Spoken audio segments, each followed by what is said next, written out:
Hello, I'm going to show you how to use the Pink Trombone Demos. So they're basically just a bunch of separate windows that communicate with each other through their broadcast channel API to make it easier to prototype stuff. So the first page is the Pink Trombone page. It's pretty straightforward. It's just the Pink Trombone. Let me move it over here. And this is just like regular Pink Trombone, except there's two constrictions that stay in place when you click on them. Just makes it easier to move them around. And it can also send and receive messages, for manipulating it, which you'll see. The next page is the debug page. This is for debugging the manipulation stuff. So, for example, if I move the frequency slider, you can see the frequency on the right update. I can even turn on the Pink Trombone.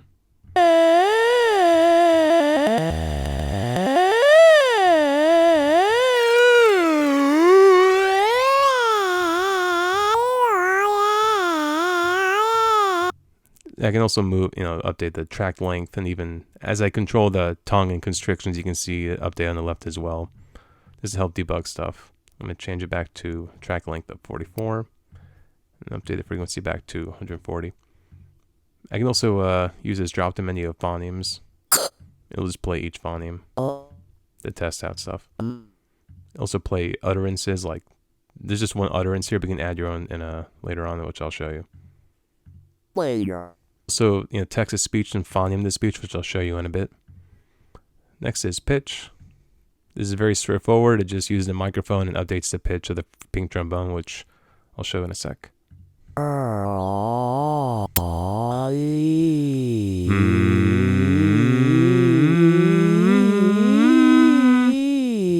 Yep, that's it.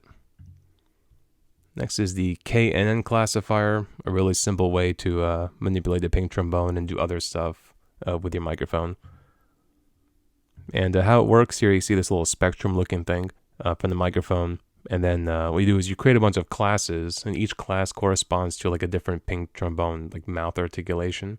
And then when you collect data from the microphone, and then you would train it.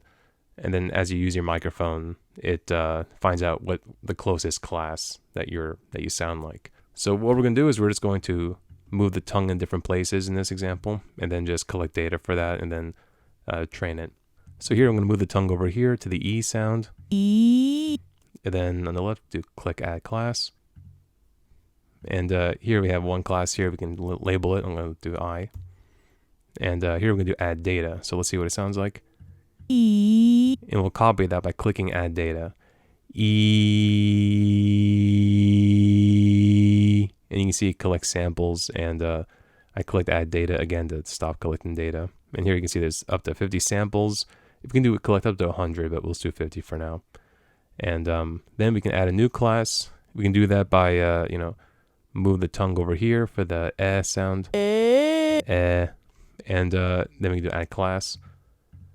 And when we add a class, the articulation that it corresponds to depends on what their Pink Trombone articulation was when we added a class. So if I click on PT, that updates the Pink Trombone to what that class represents. So if I go click on PT for the one down here, it resets there. But if I click PT here, it goes to the sound. Now, if I added the class before I updated the Pink Trombone, I can always update that correlation by clicking on Re-PT, which takes what the Pink Trombone is at right now, and then updates that. So for example, here it's at the correct position, but if I messed up and the tongue was over here, for example, if I delete this, and if I create a new class now, it's mapping to this tongue. So if I just typed in this, now if I can just move this back to where it's supposed to, click Re-PT, so now it's going to be at the correct position, so I'm good. So here we're going to collect more data. Let me just hear what it sounds like. Okay, so I'm going to collect data.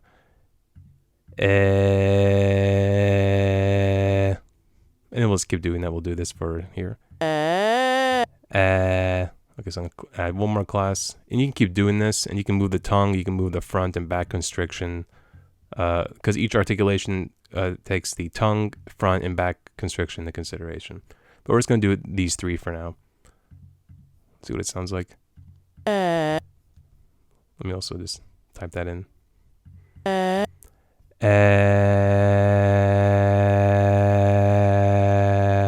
And again, again, you can add as many of these as you want, and if you like add all these classes and add all this data, well, you can also delete the class and also clear the data if you want to. But if you ever mess up and you accidentally refresh, everything gets saved to local storage. So if I do load data from local storage, it all comes back, so you're good. And then you can train the data. Here, this is the data we have. You can train it, and then you can predict it, which will then update the Pink Trombone. So let me just do predict. And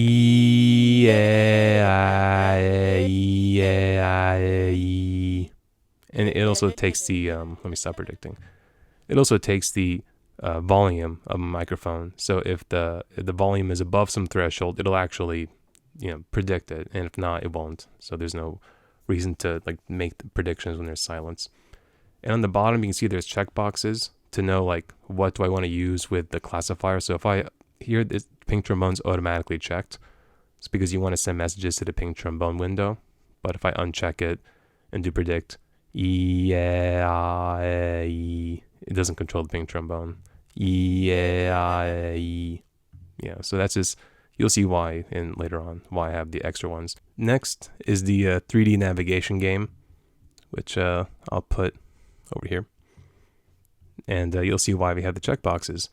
So for this game, you'll see over here, this uses the classes forward, backward, left to right, up, and down. So what we'll do here is we'll clear local storage and just reset this. And we're going to create a bunch of new classes, but instead of it having to do anything to do with the Pink Trombone, this is just to use it to control stuff. So I don't know how to check this right now, but I'm going to add some classes. I'm going to do left, right, up, down, forward, backward. These are the classes that are hard coded into the game. You can even see in the source code, 3D source. This is the source code for the game. That's literally all it is. The JavaScript part, where over here you can see that when you receive a message from the classifier, there's all these classes forward, backward, left, right, up, and down that moves you around the 3D game. So we have the classes here. Now we're going to correspond them to just mouth sounds. So I'm just going to just collect some data. Like if I want to go left, I want to make let's say an O sound. So I'll make that O.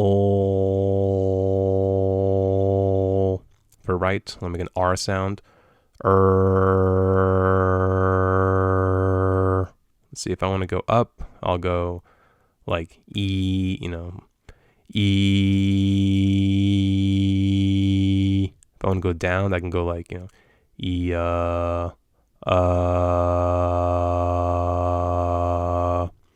I want to go forward, I'll go like ooh, ooh. If I want to go backward, I'll go like aww. You can make whatever sounds you want. This sounds amusing, so let's go with that. We'll train, and we can predict or ooh, ah, e, and then if it doesn't sound good, you can always, that's dizzying. You can always just add more data or do your own different mouth shapes or get a better microphone. Sorry, this isn't really well designed, but you'll notice nothing happened because we got to check the game checkbox to send messages to the game. So here, let's go back to predict. Or e ah e e e ah ooh ah ooh ah e e o e ah e ooh ah e. Yeah, you can see how tricky it is. Or I can stop predicting, and this is also fun because you can just swap out some of these. Let's see if I do backward. Sorry, the microphone is in front of my keyboard, so I can't really start to type forward. So here I swapped these two classes around. So then if I go back to predict, ooh, ah, e, ooh, ah. Down here is the text to speech, and this requires the Pink Trombone. And this is very straightforward. You just type in the words you want it to say. Hello, world. Below it, it shows the valid words that are written. Make sure they're English words, please. If I, take away the D from world, world is not a word, so it doesn't show up. And it uses this little mapping between words and their phonetic counterparts. I'll talk about these three things in a bit. Below that is the actual phonemes generated, and under that you can see for every word there's different phonetic versions, and then you can specify the specific timings of all the phonemes, and you can play each individual word, or up here you can actually play all the words. Yeah, this UI is really all over the place. Sorry about that. So here I can just play them all. Hello world. And here I can play each individual word. Hello world. And here I can play around with different ways of saying hello. Hello. Hello. Hello and hello and all that. So here you can change the speed. I can make it say twice as fast. Hello world. I can also change the root frequency when it's spoken at. I can have it play at a higher pitch. Hello world. And go back to 140 and change the speed back to normal. Hello world. I can also disable the wobbling because we want to really fine tune the pitch here. So I can also change the track length, which we showed earlier. Yeah, it's pretty trippy. Hello world. There's also the phoneme substitutions, and all this does is it just takes the output phonemes from what you type in and then just replaces each phoneme with a different phoneme based on a arbitrary mapping that you can define. You'll find it in source, utilities, and on line 1013 or something, there's phoneme substitutions. You can see they're just objects here that, if you find these phonemes, replace them with these phonemes. You can always just modify your own. Like I have impediments like Lisp. It changes an S to a Z into a V. You get the idea. So for example, if I type in, what's something that would, let's see. She sells seashells. And if I use the Lisp, you can see the phonemes are substituted.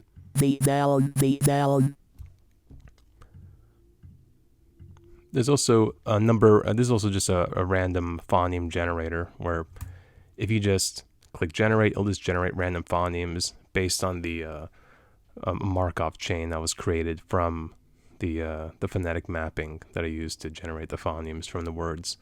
So these are just random phonemes that kind of sound like English gibberish. So if I just play this, it's just gibberish. And there's also Pig Latin, where if I just type in hello world, it'll just take the first phoneme and just put at the end with the A part. So if I just type in this, or if I just click this. Here is also how to play with the actual phonetic tweaking. So yeah, here I can play hello world like usual. Hello world. But you can see for every single phoneme, you can change the intensity or loudness, the offset of how long until the next phoneme is played, how long to hold each phoneme, how many semitones to go up or down during that phoneme, and how long the track length should be. 0 just means don't change anything, but if you change to like, let's see, 70, it'll go from like 44 to 70, but you can just put 0 meaning don't change anything. So, for example, if I do hello, let's say I want to hold the for a long time. It doesn't sound natural, but that's something you can do, I guess. You can change the, I can have the O part be held for a long time. I can hold it for a very long time. Which can be kind of weird, but okay. You can also play with the semitones. That is the part that will make the speech sound very humanish. So, if I play it right now, it sounds monotone. Let me change this. So, for example, I can make the pitch, go down by 5 semitones. Which just sounds, sad. But then if I go to the W and if I raise the pitch, it sounds almost like a question. If I make it go even higher, Yeah, it sounds like a question. I can make it go as high as I want. Hello? It gets even more confused. I can have the semitones go even lower. Hello? Then it sounds very formal. Hello? Yeah, so you can just have fun with like changing the pitch as the guy speaks. You can also, after you did all your tweaking and stuff, you can then, here I'm just going to have him say the regular hello world stuff. Hello world. But you can download all of them, and it'll just export as a JSON thing, which let me open up here. It'll export as this JSON, which, how do I,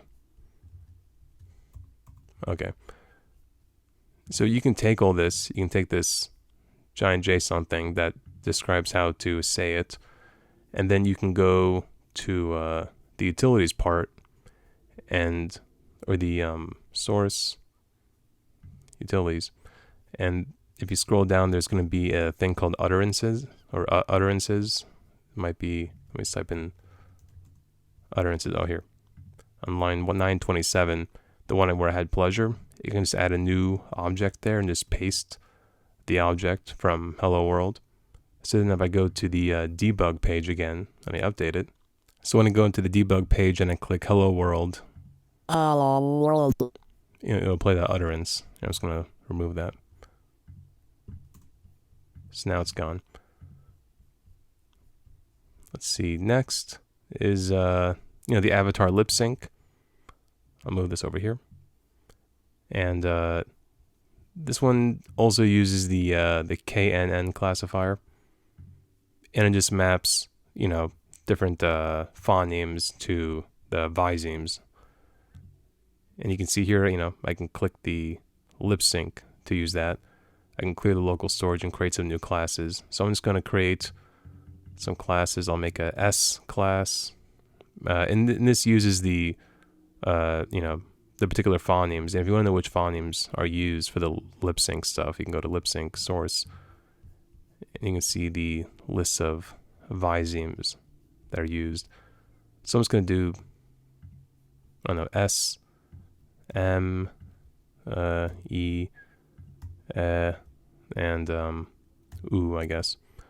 So I'm just going to collect some data. OO, E,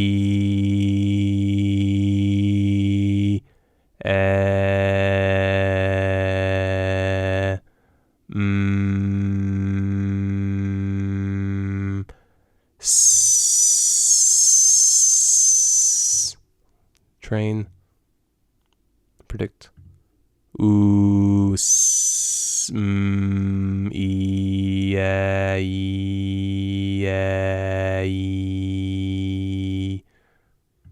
You can see it's not so good, but you get the idea.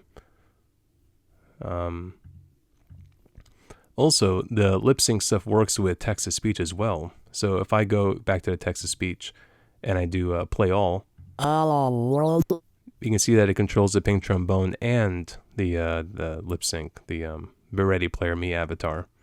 Hello world. And you can see as you change, like, say, the speed, Hello world. it updates automatically. Also, you can also do a whisper to turn all the voiced phonemes into voiceless. Hello world. And if you were to change any of the timings of any of the phonemes, like if I change, the L in hello to make it last longer, Hello. or for the W, Hello. everything updates dynamically, which is pretty cool. Let's see. Next is pronunciation. This is where you just type in a word.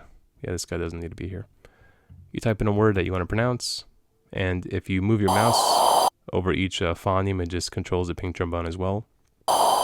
Hello. You can also just play it. Hello. You can uncheck this box if you just want to, if you'd rather click on each individual letter or a phoneme. And also, if you make a KNN classifier for these phonemes, you can also use that to pronounce it. So I'm going to move this over here. I'm going to go back to the KNN classifier. clear local storage and add classes, but just for these phonemes to make it easier. Let me type in hello so I can grab the phonemes that I need for this. So I'm going to add 5 classes, H, whatever this is, L, O, W. I'm going to add some data. And also you notice here, I don't have to, I don't really care about the Pink Trombone articulation. So I'm going to do H.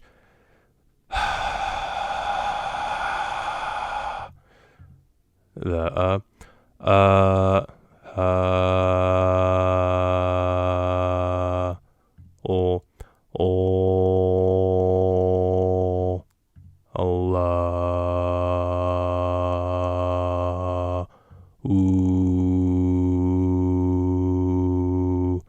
train it.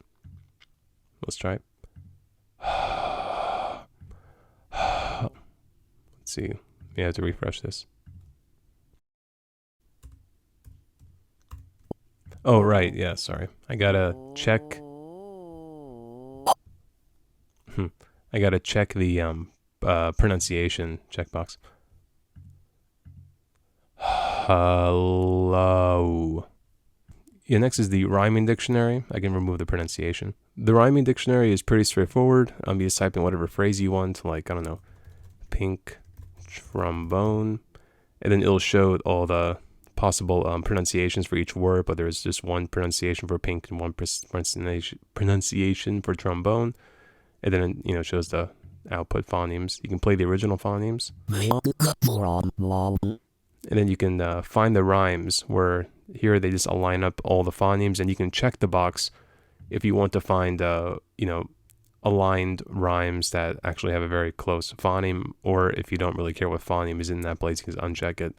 We're going to keep them all checked, find rhymes, and then it shows all these words aligned in these spots. So let's see, how about mid, drop, I don't know. You can see some words just kind of go past. And let's see, po, mid drop po. I don't know, it doesn't really sound that good. What we can do is we can always uncheck some of these. So let's say, I don't know, uncheck the first one, find rhymes. You can see there's much more rhymes that aren't exactly P or a similar phoneme to P, like B or something. So there's like, skit, trombone. that's too cheap. Skit, raw, bone, moan, no, gnome. You get the idea. Skit, raw, gnome. As stupid as that is, I mean, yeah, you can play around with this, although looking back, this is actually pretty stupid. But let's see what else is there. That's it for the most part. Yeah, just play around with this, and I hope any of you find this useful. If not, I'm really sorry. I guess the thing you guys care about the most is the text-to-speech part. And yeah, for the phonetic substitutions, you can find that under source, utilities, phonetic substitutions. Where is that? Yeah, line 1024. Yeah, and this is the part you'll probably want to play around with. And for those of you who, you'll notice I had the accents removed because, yeah, I don't know, I feel like it'd be kind of awkward to have accents. But for those of you who want to use this for different languages, you will need to remix this glitch project and add your own phoneme mapping. Let's see, where is it? Here I'm using this thing called english.txt, and this, I don't know how long it'll take that to load, but you can hear it contains every single word in the English language and the phonetic counterpart. I forget where I got that from. Let's see, I think it's CMU dict, CMU pronouncing dictionary or something. But if you're able to find your own text file, that has every single word corresponding to, phonemes, then yeah, you can do that for like Japanese or Arabic or what have you. I hope this tutorial has been useful, and I hope I don't need to do too much support for anyone that has any issues with this, because I may not have time to help you. Sorry.